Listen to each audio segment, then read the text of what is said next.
Hey, whoa, happy Monday. Wow. I feel back. Even though I've been here the whole past week, but Robert Karpelis has returned finally. It is Rumor and Innuendo. I'm Dominic D'Angelo, and yes, that is Robert Karpelis, WWE Creative _ish. Robert, welcome to your show back. I'm back and better than ever, but slightly less insufferable than Eric Bischoff. So I will take that. We love Bischoff. He's wonderful. He's part of the ad-free shows family with which we are a part of. Bischoff's the man. Or one of the families that we are a part of. But Yes. happy to be here. Thank you for filling in my absence. I missed you, Don. Missed all of the rumor and innuendoins.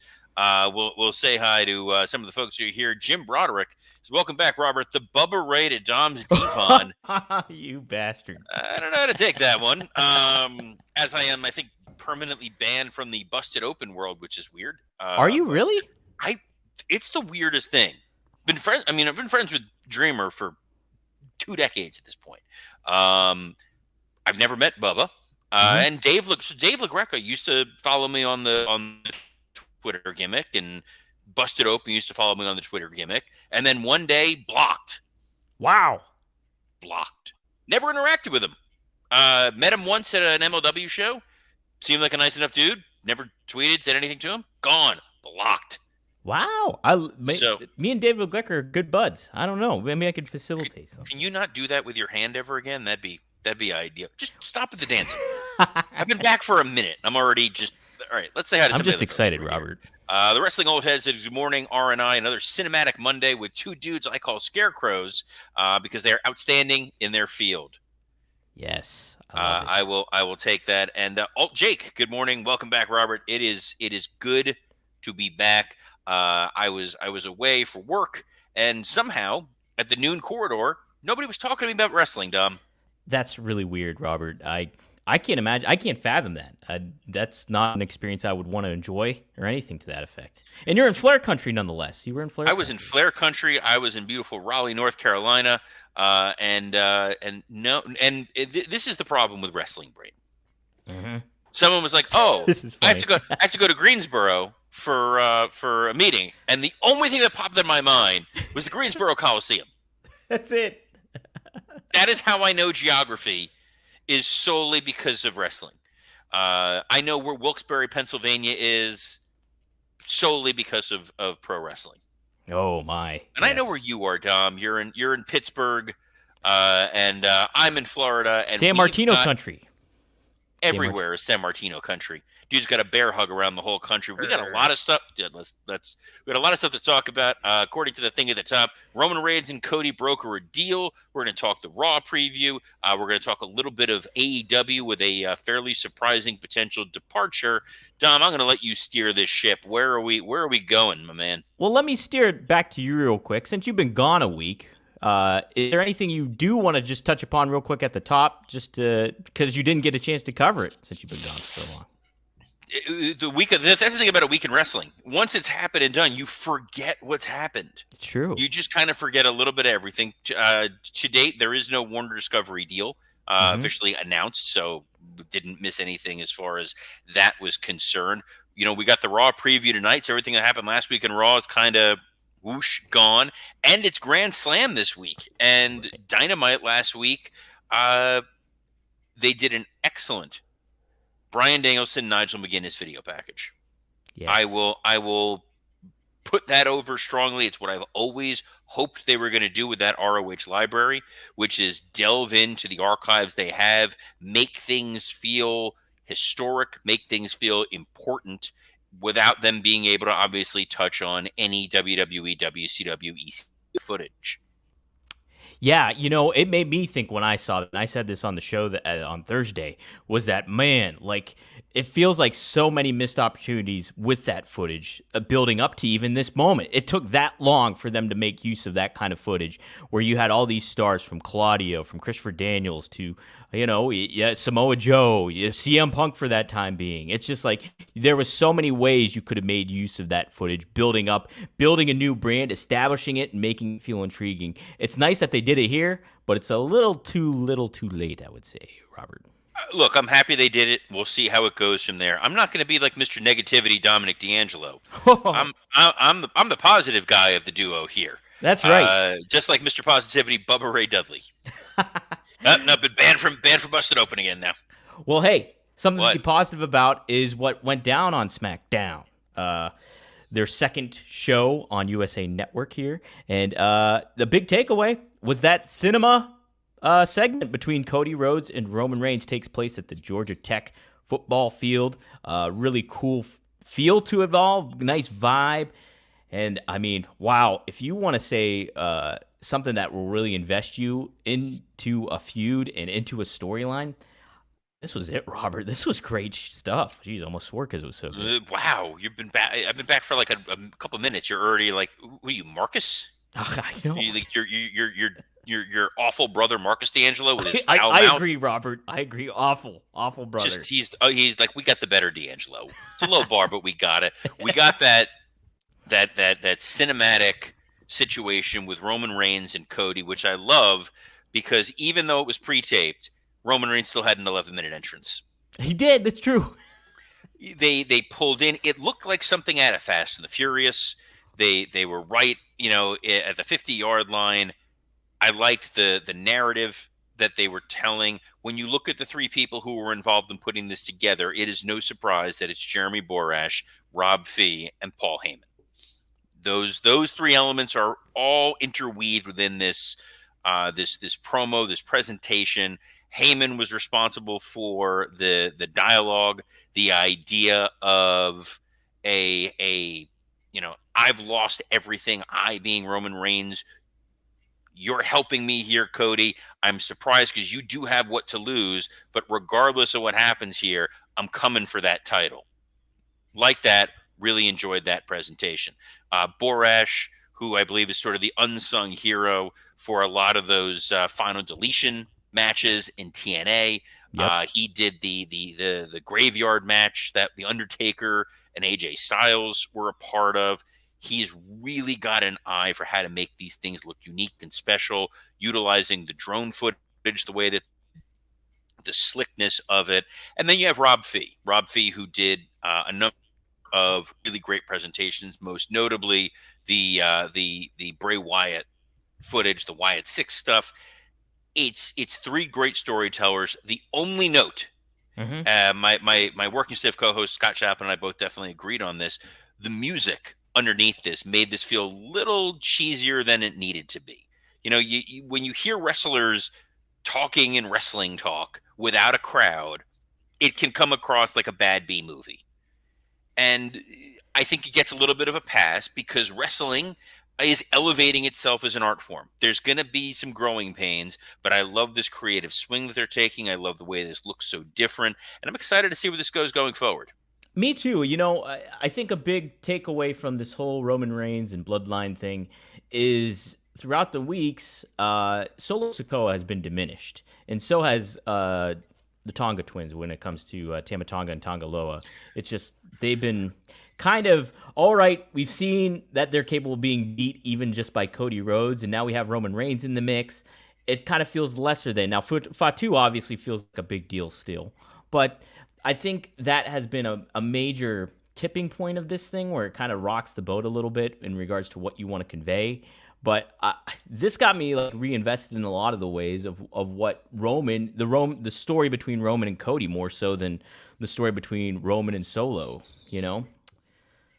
Well, I think look, Bad Blood as a pay-per-view is definitely it's a B show, and I had said all along that I thought we were going to get Solo and Roman one-on-one because you needed something with Roman involving Solo Sikoa to get to War Games. Right. The challenge that they had is there was no one ready to go for Cody Rhodes. That would make sense right now. They're teasing it with Kevin Owens, which I really enjoy, but we're not there yet. So by making this a tag match and letting Jacob Fatu compete, I think this is a really smart idea, and it's a great way to get us to that War Games match and take Cody out of it. Yeah, that's a positive step into it. How do you recharge the bloodline is my big question, though. That's That's kind of what I'm thinking of when it comes to Solo and the Gorillas of Destiny. Well, so the Gorillas of Destiny, don't let them talk. Please don't let them talk. They have now turned them into the hyenas from The Lion King. Not a Yeah, great that's look. that's a good way to But put it. Jacob Fatu is absolutely the star here. So I think Fatu, who obviously has been recovering from whatever was going on with his leg, they had to use him in limited capacity. Once he's in there and you get that moment with Fatu and Roman, we're going to be fine. The bloodline will be fine, but you're going to get this other story going on with Kevin Owens and Cody, which is going to be a really compelling narrative. Yeah, that should be very interesting. SmackDown, it's like that's the primary storyline. Obviously, they don't have a lot of other engaging elements. I think the show itself, has potential, but this has been the primary flag bearer for that show, and it's going to be carrying it for the weeks to come. I think so. Excited for that. Robert. So I do want to point out here, there's a comment here from Jeroy J, who says Jacob is a cartoon also, to be fair. This is the great thing about Jacob Fatu. See, Dom knows this, and I know this, having worked with him in other organizations that we're not going to name. That dude can talk. Oh, yeah. He is not, this was sort of the Umaga curse, where you had a character that was essentially mute and not really allowed to deliver the kind of promos that you need them to deliver. As I'm stumbling my own words here, Jacob Fatu, when push comes to shove, will be able to deliver those killer main events. So they know they have that waiting in the wings. Right now, he's just the guy who kind of grunts and yells and does prayer hands. We'll get main event promo Jacob Fatu. 100%. And I would even say he's a better I think Brock Lesnar's a good promo, but Jacob Fatu's a better promo than Brock Lesnar, and we're gonna get to experience that moving forward, down the line. It's something to be excited about. So yeah, there's a lot that you can do with Jacob Fatu. There's a reason that they know what they're doing with him. Yeah, very much so. It's nice to be able to have that confidence. And guys, nice to be back. Guys, if you're looking for that confidence, our next sponsor needs no introduction. You've seen the ads. You've heard us talk about it a million times, and I bet there's a big part of you, pun intended, that wants to try it. What am I talking about? Blue Chew. That's right. This isn't your grandpa's blue pill. This is the one, the OG chewable tablet for better sex. Blue Chew is a unique online service that delivers the same active ingredients as Viagra, Cialis, and Litra of the cost in chewable form. The process is simple. Sign up at BlueChew.com, consult with one of their licensed medical providers, and once you're approved, you'll receive your prescription within days. The best part, it's all done online. No visits to the doctor's office, no awkward conversations, and no waiting in line at the pharmacy. Blue Chew tablets are made in the USA and prepared and shipped directly to your door. You can take them anytime, day or night, so you can plan ahead or be ready whenever an opportunity arises.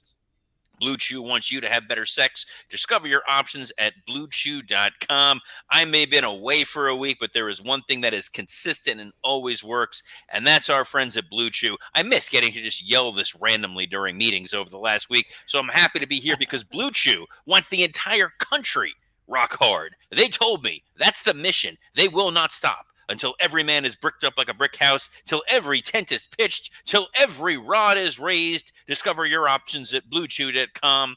And we've got a special deal for our listeners. Try Blue Chew free when you use our promo code RUMOR at checkout. Just pay $5 shipping. That's BlueChew.com, promo code RUMOR, to receive your first month free. Visit BlueChew.com for more details and important safety information. And we thank Blue Chew for sponsoring me coming back to Rumor and Innuendo. Hey now.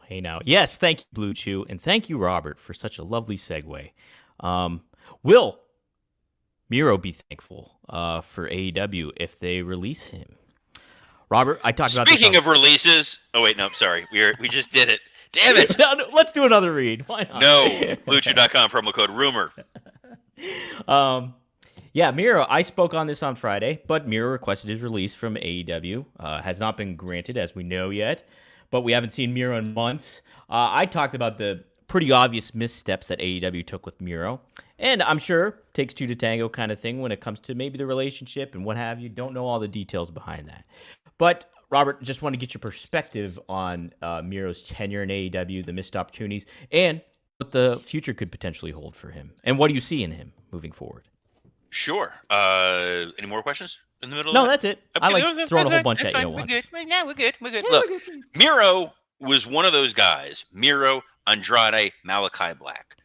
Three talented, creative guys who WWE was not using to their fullest potential under the Vince McMahon regime, and they had the opportunity to say, "We want out of here, and we're going to go where the grass is greener, and we're going to show you why we are better than how we have been presented."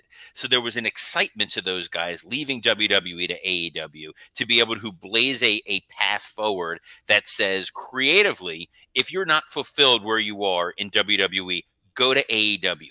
That is a very scary thing for WWE to see, because if you do have mid-card talent upper moves, they're going to look and see what's going on elsewhere. The best example I can, use this for is in college football. We have that transfer portal where a guy feels like, hey, I'm not your A1. I'm going to go jump ship and I'm going to go someplace else. Mm-hmm. So Miro could have been huge for AEW. He has the skills, he has the promo, he has the look. He wasn't burdened by a lot of the bad creative he had in WWE. And then he goes there and he was like a video game player. Right. Huh? With a Mickey Mouse shirt. Yeah, there was a number of starts and stops with Miro. I get that there was some time where he was injured. There was some time where he was away attending to personal matters. Obviously, we know now his separation from his wife. Tony Khan, through his back channels, has said, like, we have tried to pitch stories to Miro, and Miro said no. They wanted to do something with him and John Moxley earlier in the year. Nothing came to fruition. They wanted him in the Casino Gauntlet. He said no. So, yes, it is a push and pull. We've not seen Miro since the end of 2023. He did renew in 2022. So clearly there were discussions there about how do we make this a happier, more fruitful relationship. There's a list of guys that you can think of right now who've made that jump to AEW and have not blossomed in the way that you would have hoped or liked to have seen. Obviously, Andrade went back to WWE because he wasn't thrilled with what's happening. There's been constant rumors about what's going to happen with Malachi Black and where he is. I know Buddy re-signed. It's a constant kind of swirl, but it doesn't feel like, oh, you want to have fulfilling creative futures? 100% go to AEW. The tide has shifted back a little bit to the WWE. I don't know if Miro's going to immediately pop up on WWE TV. He may want to do TNA. Right. I think, him and Dolph Ziggler would be a lot of fun to see those guys kind of tear it up. Maybe Miro goes to Japan. New Japan could absolutely use an injection of a fun new talent somewhere. Maybe he's done with wrestling for a little bit. He's been doing some acting stuff. So maybe he wants to take some time and ply his wares elsewhere. But I think he's a really talented performer. He's a collaborative performer, he's a creative performer, he's an inspirational story. You hear about, he came over here, he was driving taxi cabs as a way to fund his ability to be a wrestler. There's a question here for Jeroy J, who says, can Miro and AEW be salvaged? What would it take? Yes. Slap a white T-shirt on him and put him with Claudio and Pac and Moxley. Absolutely. That group is kind of the jaded ex-WWE guys who are trying to fix wrestling. Mm-hmm. Miro as just a dude who's going to go mess someone's day up, man, that's a hell of a lot of fun. You could definitely recharge the batteries with that and facilitate, a strong relationship potentially if everybody sees eye to eye creatively and financially and all that stuff. So, yeah, I like Miro a lot. He's a very creative mind backstage, but also, very talented in the ring. So I want to see more from him. But, yeah, I just hope the best for him. Obviously, with relationship stuff and personal issues, that always can come into play and be a factor. So you always kind of hope you weather that storm and get through it, Selfishly, I'm going to want to see him on Raw because Miro and Braun Breaker. Oh, my gosh, yeah. Just let them go at it. Or think about this, Robert. Look at, even if it went to SmackDown, you would have Miro and Cody Rhodes potentially, or somebody like that, where it's just, man, that's a new engaging storyline you wouldn't even think about. You could elevate that. You could get there. I think that Hmm. he is someone who does have a lot to offer to WWE. But speaking of Braun Breaker, Hmm. We we're going have to some see Raw to a preview. surprising match tonight on Raw. That's right. Yeah, you were talking about this on Working Stiff, but we're getting this match early. It seems. Braun Breaker taking on Jey Uso for that Intercontinental Championship. The build to this has been very fun in such a short time. It feels like a great match. You could definitely see, like, if it was a different opponent, that Jey Uso could be just ready for that Intercontinental Championship. But Braun Breaker's so early in his run that something that you'd want to drop off already into, like, or continue a feud where they play hot potato with it.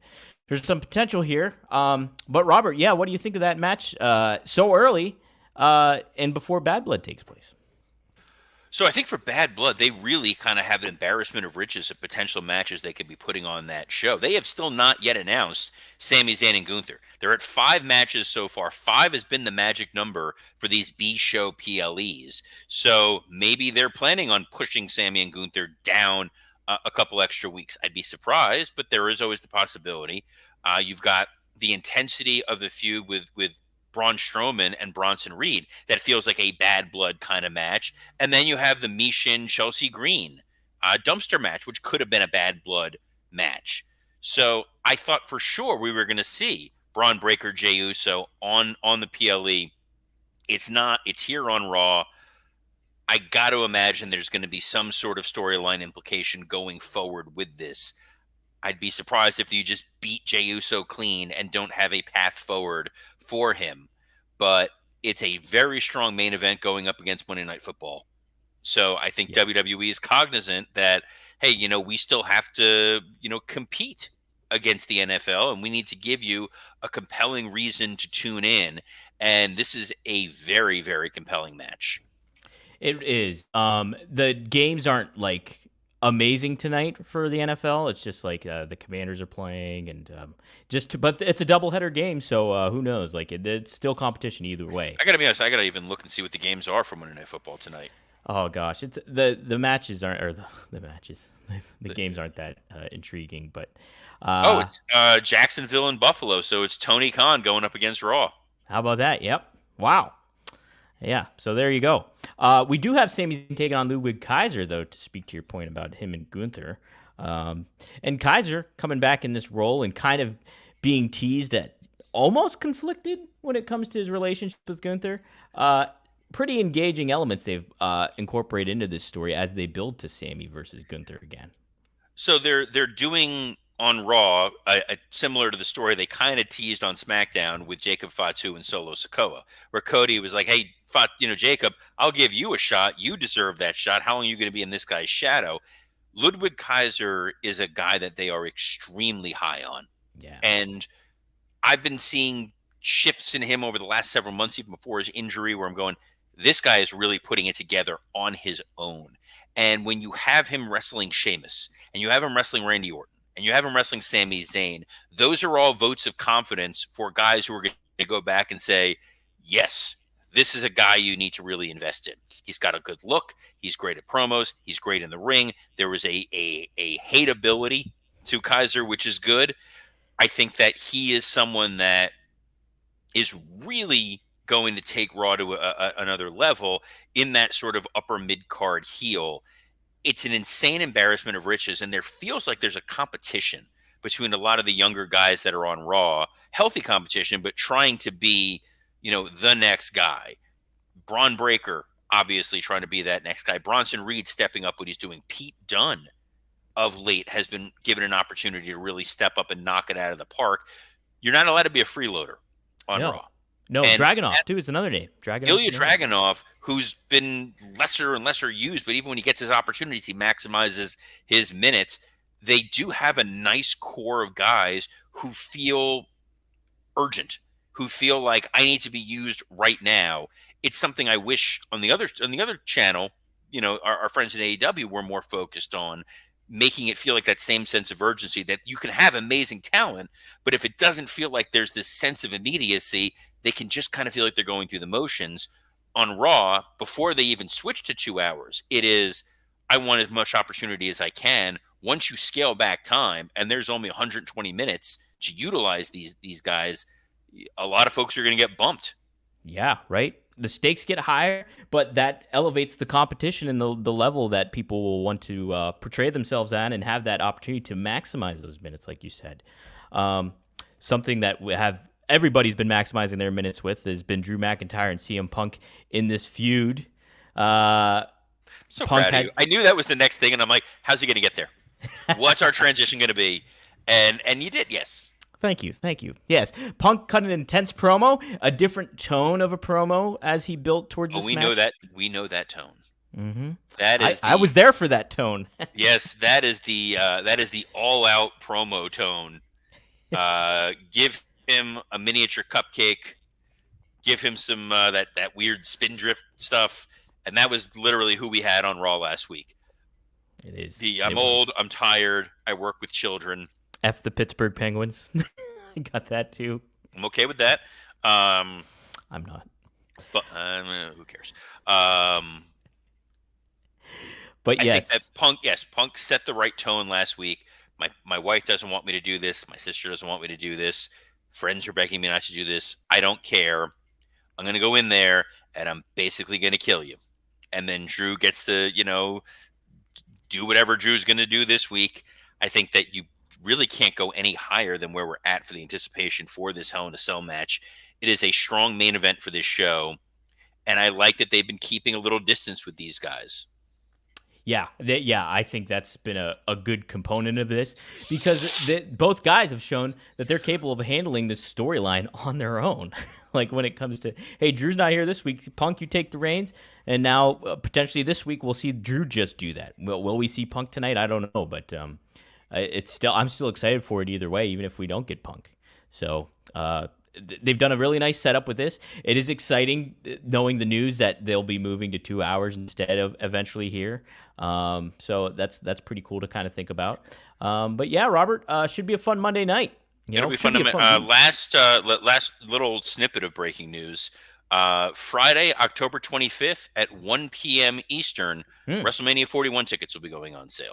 How about that? Las Vegas, baby. All right. So hopefully we'll see a lot of the rumor and innuendoins out there in beautiful Las Vegas, Nevada for WrestleMania weekend. We may have a fun announcement coming up for Vegas as a little tease right here, but that's not what we're plugging at the moment. We got lots of other stuff to plug because while I was away, I kept thinking, I'm sure Dom misses me so much that he's going to plug Rumor and Innuendo on all of his other podcasts, that he's going to say, hey, RVD, quit talking about your TV title run.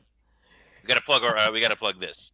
Hey, Magnum, I'm going to say I quit on you talking right now because you got to plug Rumor and Innuendo. Hey, can we get your dad, Vern, to show up here and cut a meaningful promo about Rumor and Innuendo?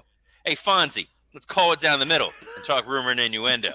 Sure, all this happened last week, right, Tom? And I just it did, Robert. I was away. Listen, you don't have to watch any of it. You just take my word for it. Everything was covered. I put you over big time on every show. Everybody wants to meet you now, too. All of them. Rob, Greg, Magnum. Everybody's like, I got to see this Robert Carlos guy in person. So, yes, Robert. I've worked with Greg and Rob, so, yeah, we're good. Okay, all right. Cool. Magnum. And thank you for inviting them on here. It's always nice to have extra guests. You're a bridge builder, Dom. Yes, Dom has other podcasts. It's Monday. That means at 4:20 p.m. It's going to be.